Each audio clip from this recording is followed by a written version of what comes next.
morceaux à partir d'un champ de particules, donc ces fameux petits grains, qui vont se trouver à l'intérieur. Donc, pour cela, ce qu'on va faire, donc je vais reprendre un cône pour l'instant, puis après je vous montrerai comment ça se passe de manière pas forcément plus complexe, mais simplement demande quelques temps de calcul supplémentaires. Je vais générer ici à l'intérieur, je vais me mettre en mode fil de fer pour bien voir ce qui se passe, je vais générer à l'intérieur ici un champ de particules. Donc ici il y en a 1000, alors ici actuellement ils ne sont pas à l'intérieur, c'est ça qui m'intéresse, ils sont sur la surface. Pourquoi? Parce qu'ils sont émis, donc emit from, émettre à partir d'eux, ils sont émis à partir des faces. Alors que moi, donc l'extérieur, l'enveloppe externe de l'objet. Moi ce qui m'intéresse c'est d'émettre selon le volume, c'est-à-dire à l'intérieur. Vous voyez, en bougeant là, on peut se rendre compte qu'il se trouve à l'intérieur. En faisant ça, je vais choisir par exemple 150 particules, ou peut-être, ouais, non, ouais, je sais pas, voilà, 250 par exemple. Ce que je vais faire, c'est que je vais demander à ce module, donc le set fracture, de se baser en fait sur la position de ces particules pour déterminer comment casser l'élément. D'accord? Donc, je vais retourner dans ce module-là, et je vais lui dire, cale-toi sur tes own particles, c'est-à-dire tes propres particules, les tiennes. D'accord?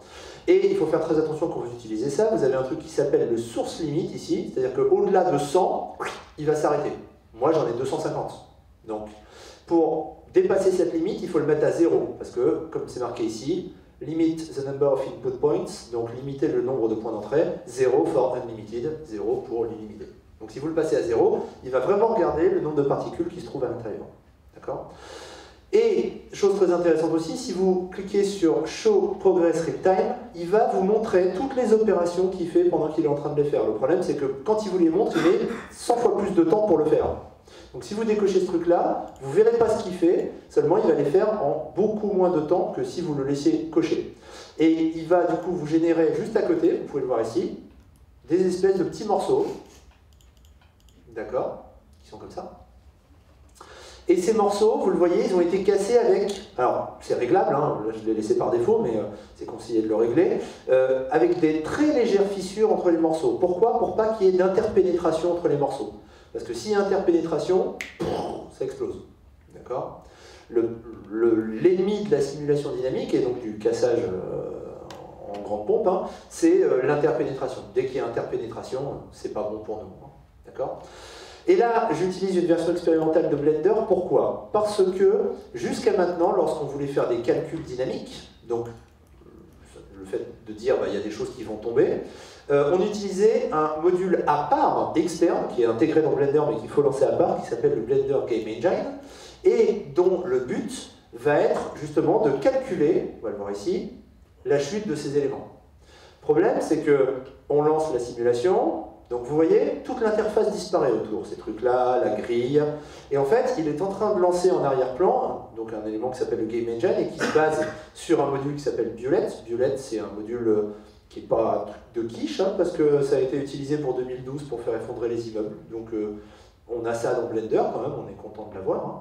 C'est considéré comme étant le meilleur simulateur dynamique à l'heure actuelle, et on a du pause, il est libre. Hein. D'accord? Donc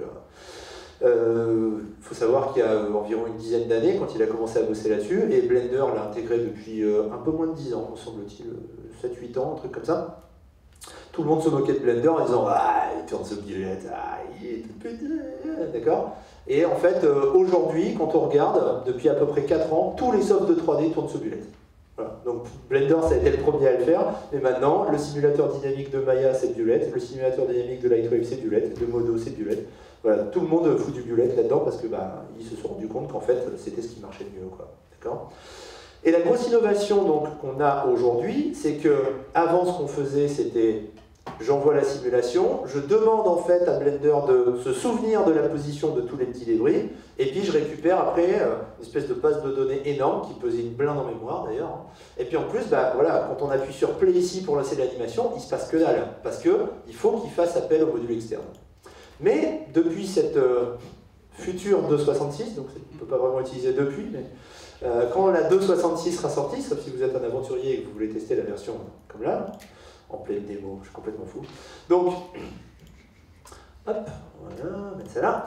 On a la possibilité maintenant de lui dire directement, là-dedans, en mode donc Blender Render, le truc d'origine, hein, que ça c'est un rigid body, c'est-à-dire un corps rigide. D'accord? Donc on va prendre un des éléments qui est là, par exemple celui-là, hein, là, on va lui dire toi tu es un rigid body, donc il est auréolé de vert, vous pouvez le voir, enfin vous pouviez le voir avant, si voilà, le voilà, d'accord? Ouais, non, chez vous, c'est pas des masses, mais il y a un truc vert autour qui s'affiche, d'accord? Et maintenant, ce que je vais faire, c'est que je vais sélectionner tout le monde. Je sélectionne juste le dernier qui m'intéresse, ici, là, parce qu'il n'y a que lui actuellement qui est en rigid body. Et ils ont fait des petits boutons sympatoches sur le côté, là, qui s'appellent Copy from Active. Active, c'est celui sur lequel je m'attarde actuellement, donc celui que je viens de convertir. Et en faisant ça, du coup, vous voyez, maintenant, tout le monde est vert. Là, vous pouvez le voir. Et si je fais maintenant play, tout le monde tombe. Pourquoi tout le monde? Parce que le sol aussi, il est en rigid body, donc il tombe comme tout le monde, il n'y a pas de raison. Mais il est en rigid body de type active, d'accord? Alors que moi, ce que je veux, c'est qu'il soit en mode passif, c'est-à-dire il participe à la simulation, mais il ne tombe pas, il n'est pas attiré par la gravité. Et en faisant ça, du coup, maintenant, on peut appuyer sur play, et c'est la fête. D'accord?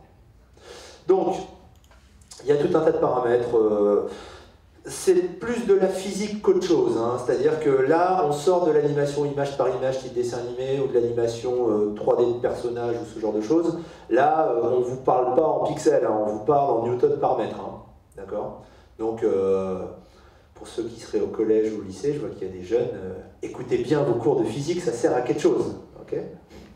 On ne s'en rend pas toujours compte quand on y est, mais on s'en rend compte après. En fait. Donc, je fais un peu de pédagogie infantile, excusez-moi.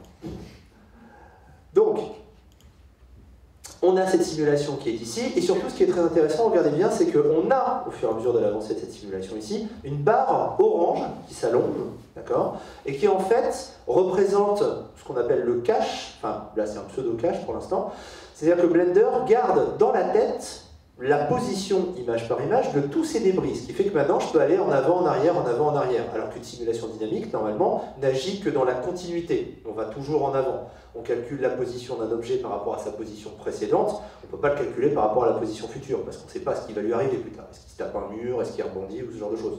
Là, le fait d'avoir fait une première passe et d'avoir déjà connu l'avenir, entre guillemets, hein, là, cette fois-ci, vous pouvez vous amuser à aller en avant, en arrière, en avant, en arrière. D'accord? Vous pouvez même déformer les éléments, vous pouvez faire tout ce que vous voulez. D'accord? Donc, c'est un bon joujou, hein, si vous avez envie de faire joujou avec ça. Alors, ça va sûrement planter, hein, parce que c'est pas très stable. J'ai eu plusieurs plantes en faisant joujou avec, justement.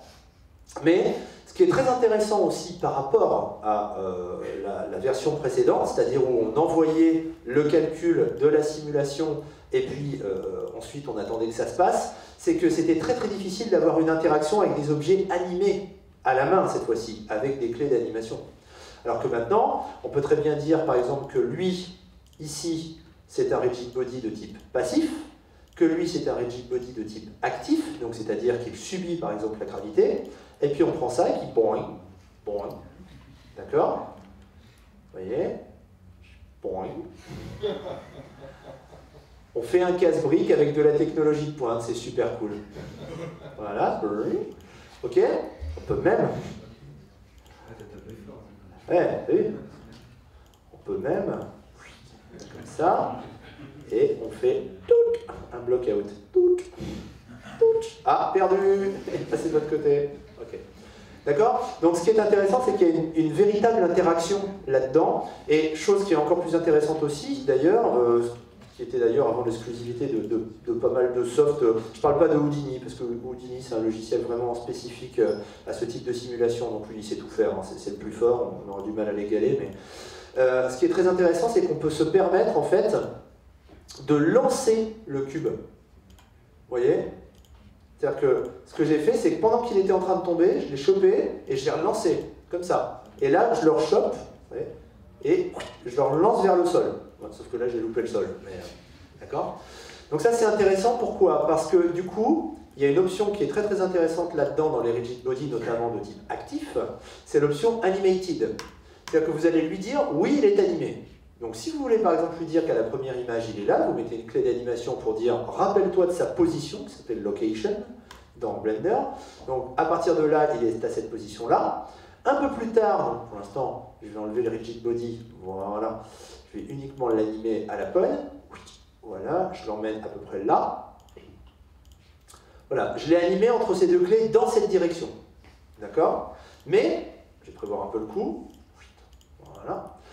Je l'envoie dans cette direction, il s'arrête à ce moment-là. D'ailleurs, j'ai tout intérêt à... il y a un ralentissement, vous voyez, une espèce d'amortissement, alors que moi, au contraire, je veux l'envoyer assez rapidement. Donc, ce que je vais faire, c'est que, voilà, je vais enlever les amortis. Et du coup, il va être envoyé avec une grande force, comme ça. Et ce que je vais faire, c'est que, à la dernière image, enfin l'avant-dernière image, excusez-moi, je vais lui dire que cet élément est animé. Animé, ça veut dire quoi? Ça veut dire, pour l'instant, tu ne le gères pas comme un rigid body, c'est-à-dire que c'est l'animation qui prime.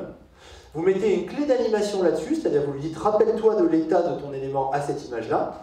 Vous avancez d'une image, c'est la dernière image qui contient la clé, et là vous lui dites, t'es plus animé. C'est-à-dire qu'à partir de ce moment-là, vous lui demandez de calculer, en fait, la retombée par rapport à la gravité.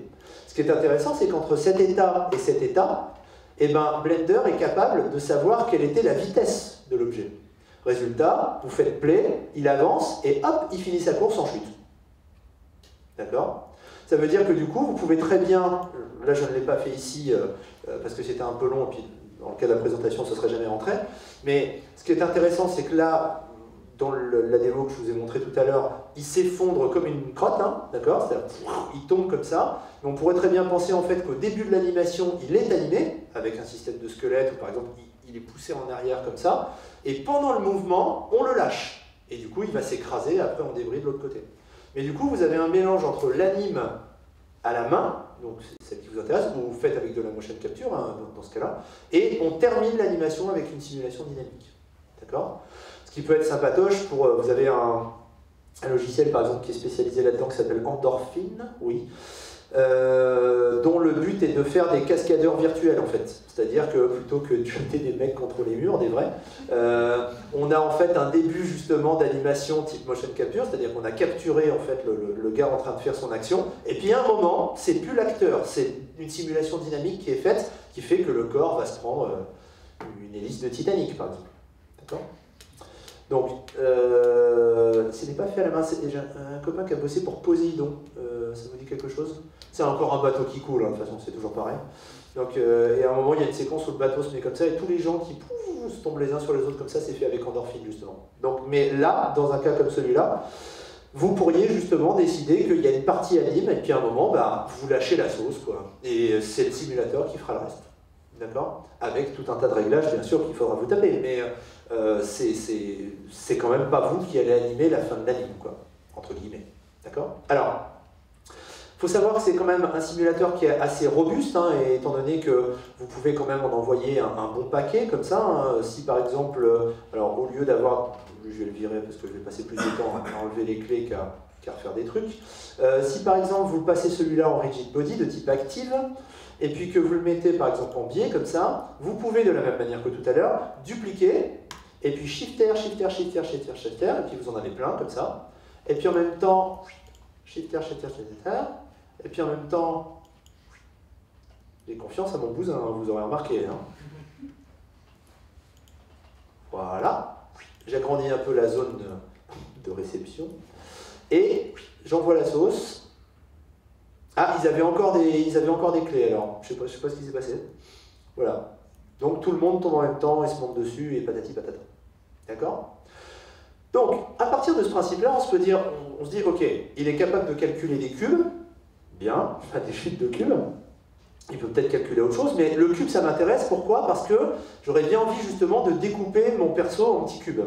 Le problème, on l'a vu tout à l'heure, c'est que on a en fait, alors je vais le refaire à partir d'un cône, ce sera plus facile dans un premier temps, puis après vous verrez que c'est exactement le même principe sur le personnage, sauf que ça demande un petit peu plus de temps de calcul, mais pas tant que ça au final. Franchement, je m'attendais à bien pire que ça. Je vais avoir ici mon cône qui est là, et je vais générer des particules à l'intérieur. Souvenez-vous, c'est pour déterminer où doivent se placer justement les différents débris. Le problème, c'est que quand je génère des particules à l'intérieur, je vais le faire ici, elles sont disposées de manière complètement aléatoire. Donc comment réussir à avoir un quadrillage bien droit qui permettrait de faire des cubes? Et bien pour ça, j'ai une option qui s'appelle le grid. Et le but du grid, c'est ça.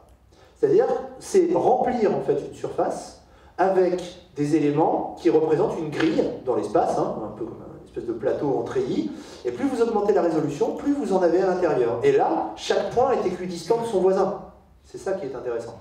Donc en utilisant cet élément-là, ce que je vais faire maintenant, c'est que je vais aller rechercher, comme tout à l'heure, mon self-fracture, donc l'espèce d'add-on qui permet de casser les objets en petits morceaux, et je vais lui dire encore une fois, tu vas te baser, donc, alors pas de limite, hein, parce que sinon il ne va pas aller jusqu'au bout, et je vais lui dire, tu te bases encore une fois sur tes particules, les tiennes, d'accord? Seulement la différence, c'est que là, les particules, donc j'enlève encore le show progress real time, l'intérêt c'est que les particules sont réparties de manière uniforme, à l'intérieur, mais il y a quand même les parties externes de mon élément, de mon code, donc là il est en train de calculer, hein, je l'ai lancé, et j'ai quand même les parties extérieures de mon code qui vont être conservées. Donc à la différence de ce que je vous disais tout à l'heure, si j'avais remplacé par exemple chacune de ces particules par un cube, le petit cube serait ressorti de la structure. Alors que là, je garde la structure externe, mais en même temps je découpe avec des petits cubes à l'intérieur. Est-ce que tout le monde comprend le principe? Ouais. J'essaye de meubler le temps qu'il est fini, mais... Alors, ça c'est pareil, il y a des fois où c'est multipros, il y a des fois où c'est monopros. Et je sais pas... Et il y a des fois où ça crache. Je vais vous le faire avec moins de particules. Donc, ils font... Je vais vous le faire avec... je ne vais pas vous le faire avec un cube, ce serait pas intéressant. Non, je vais vous le faire avec un code. Voilà. Donc, j'avais lancé les calculs sur ma grosse machine chez moi aussi, donc c'est pas... Je l'aide pas non plus, Pépère. Hein. Donc, je génère des particules, comme ça, on le refait pour ceux qui n'auraient pas suivi. Voilà. En mode grid, je vais le laisser à 12, tiens, 12 ce sera très... Ouais, même 10, hein. Soyons pas trop violents. Voilà, et surtout, je vais le générer, chose que j'ai oublié de faire tout à l'heure d'ailleurs, je crois, en volume. Non, je l'avais fait, pardon, en volume, donc bien le générer en volume pour qu'il y ait des points à l'intérieur. C'est vraiment ça qui est le plus important. Ici, je vais chercher la dot self-fracture. Hop. Je vais ensuite lui dire pas de limite. J'enlève ça, le place of stage, split edge, pardon, parce que sinon il me casse mes 6 faces de mon cube en 6 faces indépendantes, et ça ne m'intéresse pas du tout. Voilà, il a fini. Et là, cette fois-ci, juste à côté, j'ai mon modèle. Alors, bien évidemment, et c'est ça qui m'intéresse, justement par rapport à mon personnage, c'est que les éléments externes ont été conservés, d'accord? Par contre, si je vais chercher à l'intérieur, vous voyez, je sors des cubes. D'accord? Donc ça veut dire que j'ai bien réussi à décomposer de manière uniforme à l'intérieur grâce à la répartition de particules de type grid, sauf que mes éléments extérieurs, ici, vous voyez, je les garde. Alors, quand même, pour vous montrer ce que ça aurait donné si je l'avais fait de manière... Non, excusez-moi, c'est pas celui-là. Si je l'avais fait justement en remplaçant chacune des particules par un cube, ce que j'aurais pu faire aussi, hein. Voilà. Je remplace tout ça par des particules de type grid. Voilà. Et maintenant, je crée un cube. Je le mets là. Et je lui dis, plutôt que de me faire des petits points, tu vas me remplacer chacun des petits points par le cube, qui est ici donc. Et tant que j'y suis, je vais augmenter la taille. Mais déjà là, vous voyez déjà quel est le problème. Oui, j'ai bien des cubes à l'intérieur, mais j'ai fait du pixel art, quoi. Hein. D'accord? Très pratique pour refaire des objets en Lego, si vous voulez. D'accord? Parce que là, du coup, le cône va être caché, et qu'est-ce qui vous reste, en fait? Ça. D'accord? Donc si vous voulez refaire un objet en Lego, la grid, c'est vachement bien. D'autant plus qu'il suffit d'augmenter, en fait, la valeur de la grid, donc dans les particules. Là, elle est à 10, donc vous en faites... il ne va pas être content parce qu'il se remet à jour. Vous réduisez la taille du cube pour que vous voyez, ça fasse touche-touche, hein, à peu près. Et la même topo, et voilà. Et vous avez refait le cône avec des petits cubes. Donc si vous remplacez le petit cube par des briques de Lego, vous refaites un modèle en briques de Lego. Vachement moins lourdingue que de se taper à la pogne avec des briques de Lego. Moins fun aussi. D'accord? Donc tout le monde comprend le problème que j'aurais eu ici, si je l'avais remplacé par des petits cubes. À l'intérieur, ça aurait été bon, mais à l'extérieur, j'aurais eu ce côté un peu pixelisé, quoi. Alors que là, avec la méthode du self-fracture, les parties externes sont conservées. Si c'était une pente, ça restera une pente. D'accord? Donc, basé sur ce principe-là, Du coup, je reprends, j'ai repris le modèle que je vous ai montré tout à l'heure, que j'ai sculpté là, quand j'ai tourné autour et puis que ça avait une espèce d'aspect chromé là. J'ai pris une résolution un peu inférieure, parce que sinon je crois que j'aurais pu attendre l'année avant qu'il se réveille. Et ce que j'ai fait, c'est que j'ai fait ça. J'ai lancé en fait, voilà. J'ai lancé ce genre de décomposition là-dessus. Sur ma machine de chez moi, ça m'a pris à peu près 20 minutes, 15-20 minutes, un truc comme ça. Temps d'aller chercher les enfants à l'école, je crois, si je me souviens bien. Donc ça doit être à peu près ça, ouais, 15-20 minutes. Et vous avez, vous voyez, encore une fois, les parties externes qui sont les parties d'origine, mais à l'intérieur, vous avez des cubes. D'accord? Donc, ce qui est intéressant là-dedans, c'est que vous allez pouvoir, après je vous expliquerai juste comment j'ai fait les bandes, parce que si vous le rendez celui-là, je ne sais pas s'il va peut-être pas être content. Si, voilà. Il y a des bandes dessus, je pourrais vous expliquer comment j'ai fait la texture, c'est pareil, c'est le même topo que ce qu'on a fait pour le stab tout à l'heure, c'est-à-dire c'est modélisé en fait. C'est pas un logiciel de peinture ou ce genre de choses.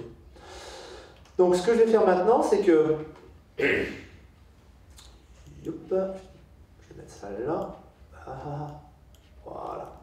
Donc tous ces éléments, pour l'instant, c'est pas des rigid body, mais je vais dire que ça en est un. Alors, encore une fois, pour généraliser le truc à l'ensemble, il faut d'abord travailler sur un objet. Par exemple, ici, le bout du doigt qui est là. D'accord? Je vais lui dire, toi, tu es un rigid body. Et puis ensuite, tous les autres, je vais les sélectionner. Et vous voyez, lui, il est en vert. Donc, tout le monde le voit là? Oui. Lui, il est en vert, donc ça prouve bien qu'il n'a pas le même statut que les autres. Et on fait un copy from active. Et là, du coup, tout le monde devrait normalement se transformer en vert, ce qui est le cas maintenant.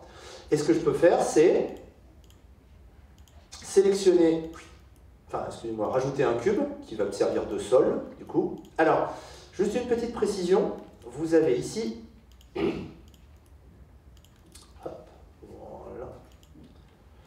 Vous avez ici, dans les options de Rigid Body, plusieurs options concernant le calcul des collisions. Faites attention à ça. Ici, pour les différents morceaux, vous avez un truc qui s'appelle le convex hull. C'est quoi? C'est une espèce de cage qui va se trouver très peu définie, mais qui va entourer en fait chacun des fragments. C'est une approximation du fragment, c'est pas le fragment lui-même. Ça permet, si vous avez des milliers de points qui composent ce fragment, de ne pas faire le calcul sur ces milliers de points. Tout le monde comprend le principe? Ça s'appelle un proxy aussi parfois, c'est-à-dire c'est une version allégée. Le calcul va être fait en fait dans la tête de Blender sur une version allégée, pas sur la grosse version. Si vous voulez le faire sur la grosse version, ce qui est bien sûr plus précis, c'est Mesh, celui qui est au-dessus. D'accord? Mais là, bonjour les temps de calcul quand vous avez autant de fragments. Je vous laisse jouer avec. Ensuite, vous avez, encore une fois, des formes approximatives qui vont se mettre autour, des cônes, des cylindres, des capsules, c'est comme des pilules, vous voyez, ça ressemble à peu près à ça. Et puis des sphères. Et là, ce qui va m'intéresser plus particulièrement ici pour le sol, ça va être box, parce que c'est un peu bête de calculer une forme approximative peut-être qui serait plus définie que la boîte d'origine, alors que c'est une boîte. Donc autant lui dire que c'est une boîte tout de suite. Tout le monde comprend le principe? Donc jouez bien avec ce genre de truc, ça peut être somme toute assez intéressant de moduler justement les différents éléments, notamment quand vous avez des simulations assez énormes, comme justement des bâtiments qui s'effondrent ou des choses comme ça. Il y a aussi une amélioration énorme qui a été faite depuis que le module dynamique est intégré à Blender, plutôt que de le lancer dans un mode externe, c'est la consommation en mémoire.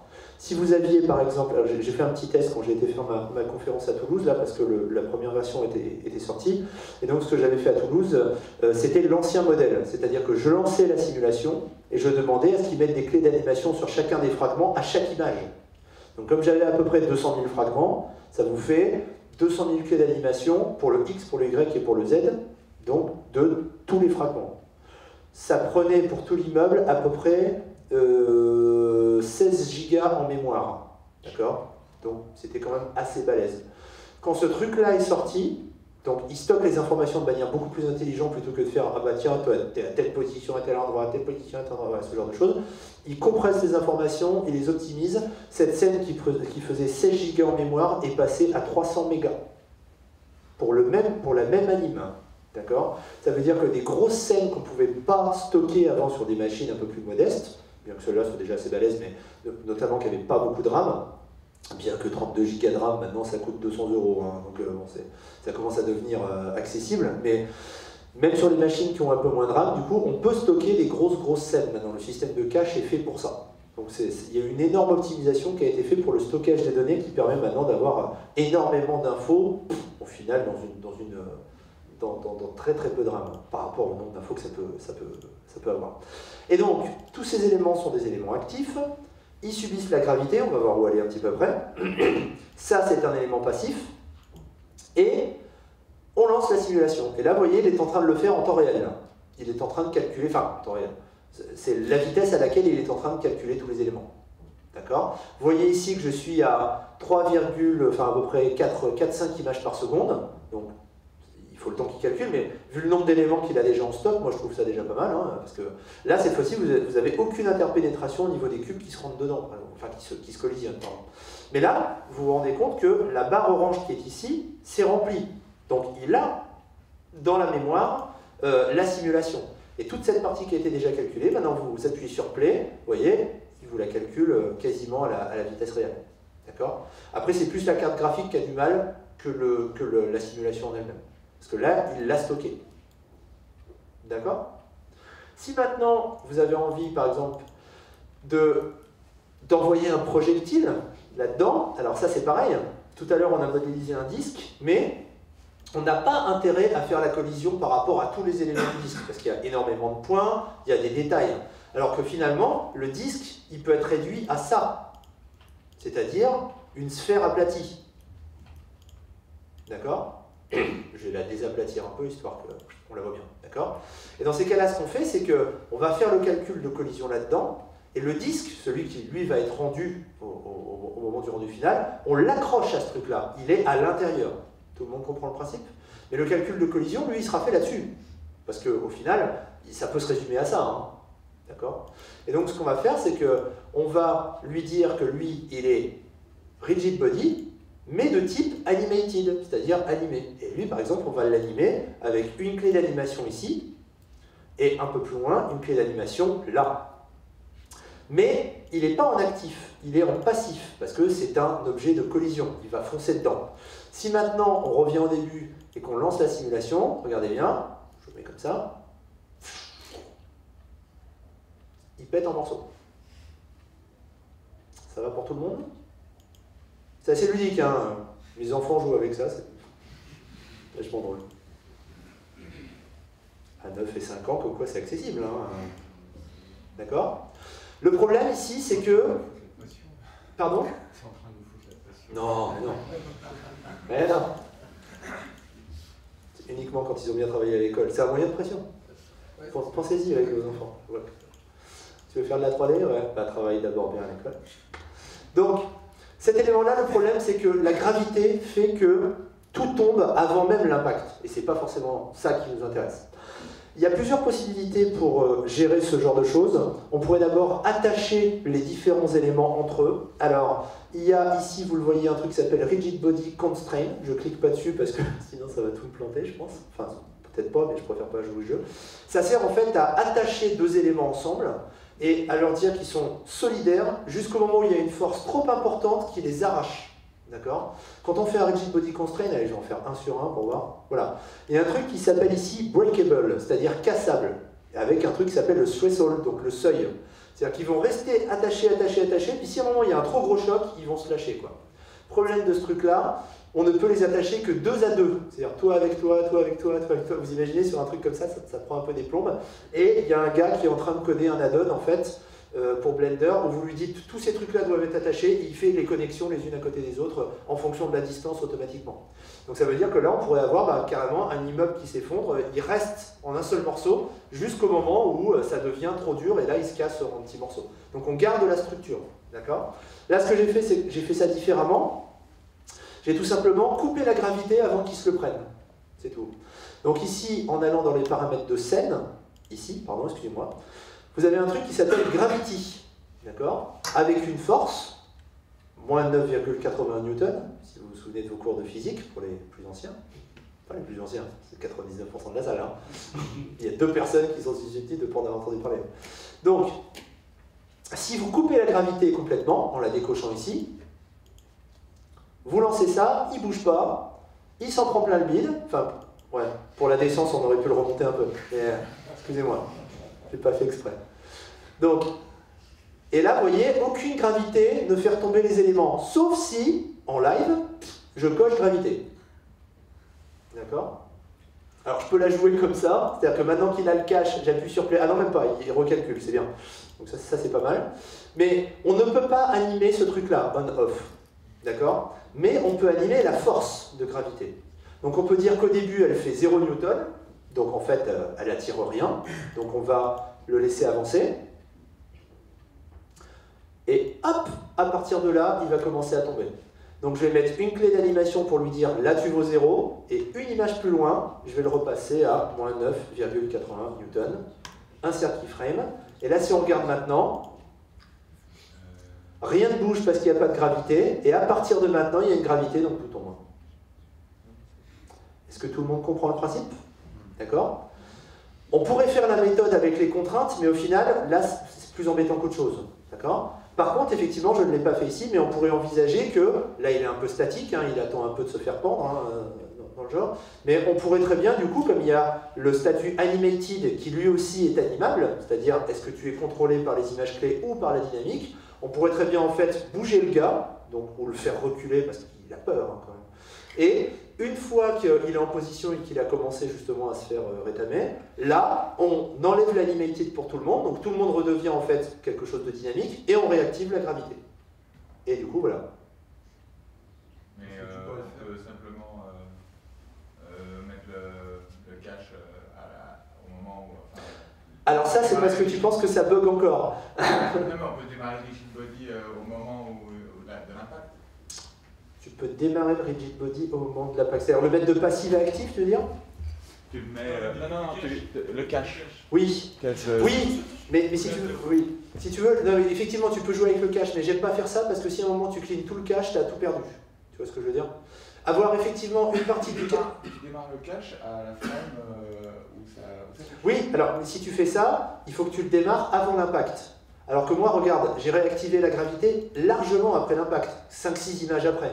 Alors que si, avec ta méthode du cache, c'est une bonne méthode, mais il va falloir qu'il commence à tomber avant même de s'être fait arracher le bide. D'accord? Donc, il faut, dans ces cas-là, il faut que tu bidouilles le cache. Tu vois ce que je veux dire? Et puis bidouiller le cache, le problème, c'est que si à un moment tu fais une modification sur le cache, l'animation et tout est à repenser à chaque fois. Alors que là, je peux très bien tout vider, recharger la scène dans 2 semaines, je le rallume, j'aurai le même résultat. C'est surtout ça qui est intéressant. D'accord? Donc voilà, ça c'était la méthode effectivement pour dire je le maintiens en un seul morceau avant que la désintégration commence, et puis après, bah, il y va quoi. D'accord? Ça va pour tout le monde? Donc voilà.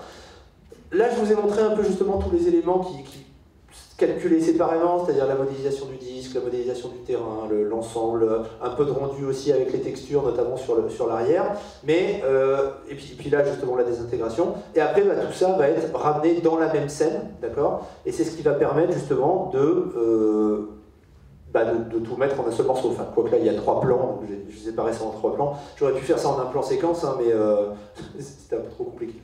D'accord? Encore une fois, hein, je vous montre ça, j'ai pas passé des semaines dessus, on n'a que 4 heures. Il faut voir ça dans une optique où il y a 20 personnes dessus et ils ont 2 semaines par plan.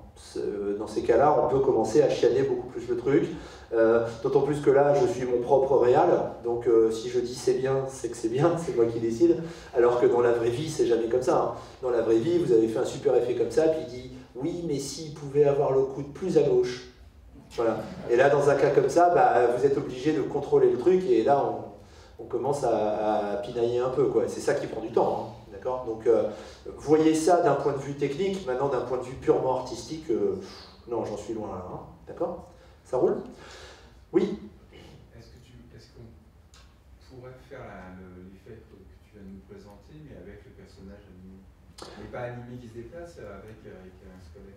Oui, on pourrait animer le personnage avec un squelette, oui, tout à fait.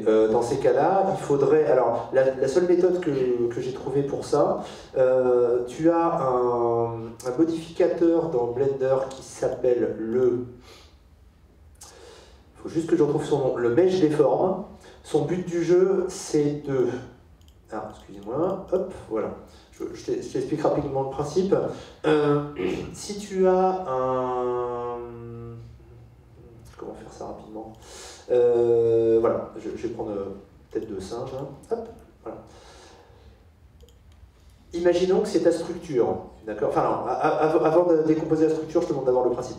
Il y a un truc dans Blender qui s'appelle les lattices, qui sont ici, voilà, qui sont des espèces de cages, un peu déformantes, et qu'on peut subdiviser, comme ça. Et ensuite on dit que sur ce singe-là, on va rajouter un modificateur lattice, là, et qu'on va utiliser la lattice qu'on a mis en place pour le déformer. Résultat, si on prend ce point-là, alors qu'on ne touche pas au point du singe, on déforme le singe.